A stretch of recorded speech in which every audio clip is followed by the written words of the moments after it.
ಬಂದಿದ್ದು ನಾನು ಹೇಳ್ತಾ ಇಲ್ಲ ಈ ಮಾತು. ಎಲ್ಲ ಇಡೀ ರಾಜ್ಯದ ಜನತೆ ನೋಡಿದ್ದೀರಾ ಇಲ್ಲಪ್ಪ? ಎಲ್ಲ ಟಿವಿಗಳಲ್ಲಿ ನೀವು ನೋಡಿದ್ದೀರಿ. 187 ಕೋಟಿ ಪಾಪ ಮಾಡಿಲ್ಲ ನಮ್ಮವನು, ಒಂದ್ 89 ಕೋಟಿ ಮಾಡೋನಷ್ಟೇ ಅಷ್ಟೇ ಅಂತ ಅವರು ಕೂಡ ಅವನಿಗೆ ಬಿರುದನ್ನ ಕೊಟ್ರು. ಅದಾದ ಮೇಲೆ ನಮ್ಮ ಒತ್ತಾಯಕ್ಕೆ ಮಣಿದು, ನಮ್ಮೆಲ್ಲರ ಹೋರಾಟಕ್ಕೆ ಮಣಿದು ಸಿದ್ದರಾಮಯ್ಯನವರೇ ನಾಗೇಂದ್ರದ ರಾಜೀನಾಮೆಯನ್ನ ಪಡ್ಕೊಂಡ್ರ ಇಲ್ಲ?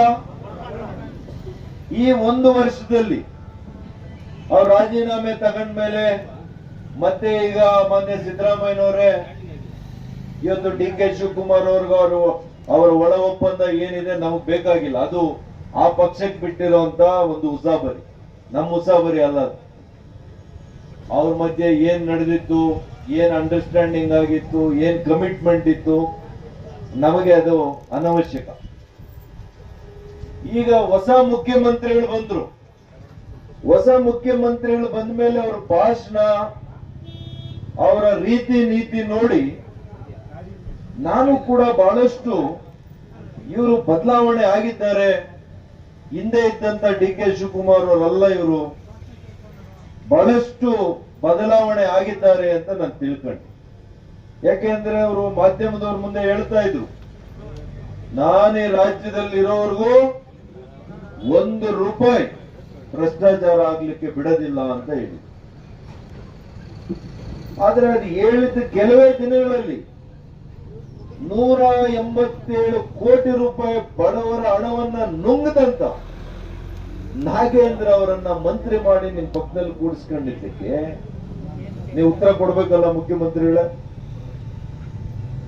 ಅಲ್ಲಿಗೆ ನೀವು 1 ರೂಪಾಯಿ ಭ್ರಷ್ಟಾಚಾರವನ್ನು ಒಪ್ಪೋದಿಲ್ಲ, 100 ಕೋಟಿ ರೂಪಾಯಿಗಳ ಭ್ರಷ್ಟಾಚಾರ ಮಾಡಿದ್ರೆ ಮಾತ್ರ ನಿಮಗೆ ಗೌರವ ಸಿಕ್ಕುತ್ತೆ, ನೀವು ಅವರಿಗೆ ಪ್ರೋತ್ಸಾಹ ಮಾಡ್ತೀರಾ ಅನ್ನೋದಾಗಿದೆ.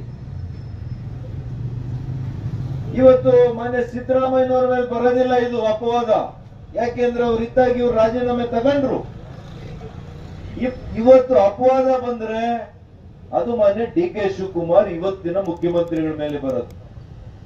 ಹೈಕಮಾಂಡ್ ಒತ್ತಾಯಕ್ಕೆ ಮಾಡಿದ್ದೀರಾ ಅಥವಾ ನಿಮ್ಗೆ ಇನ್ಯಾವುದಾದ್ರೂ ಒತ್ತಾಯ ಬಂತ ನಮ್ಗೆ ಗೊತ್ತಿಲ್ಲ. ಆದ್ರೆ ಇವತ್ತು ರಾಜ್ಯದ ಜನತೆ ಹೇಳ್ತಾ ಇರುವಂತದ್ದು, ಬಡವರ ಹಣವನ್ನ ದೋಚಿರ್ತಕ್ಕಂತಹ, ಮೋಸ ಮಾಡಿರ್ತಕ್ಕಂತಹ ನಾಗೇಂದ್ರರವರನ್ನ ತಾವು ತಕ್ಷಣ ವಜಾ ಮಾಡಬೇಕು, ವಜಾ ಮಾಡಲೇಬೇಕು.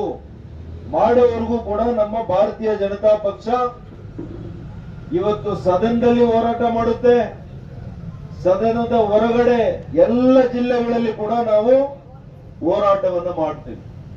ಈಗಾಗಲೇ ನಮ್ಮ ವಿರೋಧ ಪಕ್ಷದ ನಾಯಕರು, ರಾಜ್ಯದ ಅಧ್ಯಕ್ಷರು ಇವರಿಬ್ಬರು ಕೂಡ ಅಹೋರಾತ್ರಿ ಹೋರಾಟವನ್ನು ಮಾಡಬೇಕು ಅಂತ ಹೇಳಿದ್ದಾರೆ ನಾವು.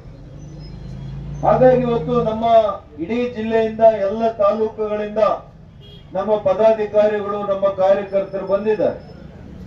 ನಾಳೆಯಿಂದ ಪ್ರತಿ ಕ್ಷೇತ್ರದಿಂದ ಹೆಚ್ಚಿನ ಜನರು ಇಲ್ಲಿ ಬಂದು ಈ ಹೋರಾಟದಲ್ಲಿ ಪಾಲ್ಗೊಳ್ಳುತ್ತಾರೆ.